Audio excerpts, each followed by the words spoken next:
अस्सलामुअलैकुम। आज एक नई वीडियो के साथ आप लोगों के सामने हाज़िर हुआ हूँ। आज की मेरी वीडियो का टॉपिक है जाबिर बिन हयान।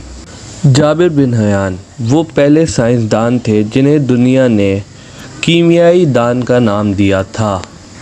आपको मगरिब में यानी यूरोप के अंदर जैबर के नाम से भी कहा जाता है।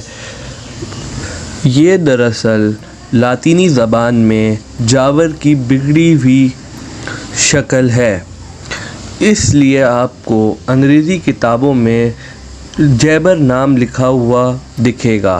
तो आप जब अंग्रेज़ी किताबों में जैबर नाम पढ़ें तो आप लोग समझ जाएं कि इसके अंदर जाबिर बिन हयान का ज़िक्र किया जाता है।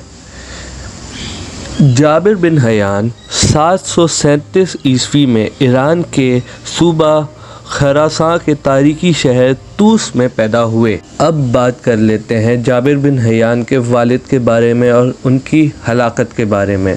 जाबिर बिन हयान के वालिद का नाम अहमद हयान था। वो पेशे के लिहाज से एक इतर फ़िरोश थे। उस वक्त लोग बनु उमैया की हुकूमत से खुश न थे और वो चाहते थे कि बनु अब्बास को तख्त दे दिया जाए। तो इस सिलसिले में एक तहरीक का आगाज़ हुआ और उस वक्त का सबसे बड़ा मरकज़ ईरान का शहर खुरासान था। जाबिर बिन हयान के वालिद भी इस तहरीक के अंदर शामिल हुए। जब जाबिर बिन हयान पैदा हुए और वो शीरख्वार बच्चे थे तो इनके वालिद को उस वक्त की हुकूमत ने गिरफ़्तार किया और बाद अज़ उनको हलाक कर दिया था।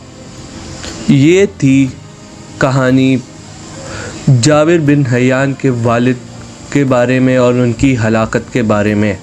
जाबिर बिन हयान के वालिद के इंतकाल के बाद वो और उनकी माँ दुनिया में अकेले रह गए थे। खुरासान में उनके ख़ानदान का कोई और फ़र्द ना था। जाबिर बिन हयान की वालिदा उनको अपने साथ लेके अपने आबाई शहर, अपने आबाई मुल्क यमन चली गई थी। वहाँ उनके ननिहाल का कबीला आबाद था जिन्होंने जाबिर बिन हयान से मोहब्बत और बहुत देखभाल की थी। जाबिर बिन हयान ने कुरान पाक की तालीम उस्ताद हरबी अल हमीरी से हासिल की थी और आपने हज़रत इमाम जाफ़र सिद्दीक़ से मजहबी तालीम हासिल की थी और ये उन्हीं का फैज़ था कि ज़िंदगी भर जाबिर बिन हयान मज़हब की पाबंदी सख्ती से करते रहे। जाबिर बिन हयान ने इल्म हासिल करने के लिए ज़िंदगी में बहुत सफ़र किया। आप यमन से खरासान वापस गए, फिर खरासान से वापस यमन और फिर यमन से मदीना मुनव्वरा में ही आपने हज़रत इमाम जाफ़र सिद्दीक़ रहमतुल्लाह अलैह से इल्म हासिल किया। इमाम की वफ़ात के बाद आप इराक़ के शहर कूफ़ा चले गए। कूफ़ा में आपने सुनारों की गली नामी कूचे में रहने लगे। यहाँ पर आपने बेशुमार साइंसी तजुर्बात किए और मुतअद्दिद किताबें लिखी। जब खलीफा हारून रशीद को आपके इल्म और आपके काम का पता चला तो उन्होंने आपको बगदाद बुला लिया। आप एक लंबा अरसा बगदाद में रहे, लेकिन जब बगदाद के हालात ख़राब हुए तो आप वापस कूफ़ा चले गए। बाकी ज़िंदगी आपने कूफ़ा में ही गुजारी। आखिरी उम्र में सिर्फ़ एक दफ़ा खलीफा मामून रशीद की दावत पर उसके दरबार में यानी शाही इनाम लेने के लिए गए थे। जाबिर बिन हयान अपने ज़माने में उन लोगों में शामिल थे जिन्हें यूनानी ज़बान में मजबूती से गिरफ्त हासिल थी। उस वक्त यूनानी ज़बान इसलिए ज़रूरी थी क्योंकि ज़्यादातर तहरीर और किताब यूनानी ज़बान में लिखी हुई होती थी। तो आपने बराह रास्त यूनानी ज़बान सीखी और बाद उसको अरबी में तर्जुमा किया।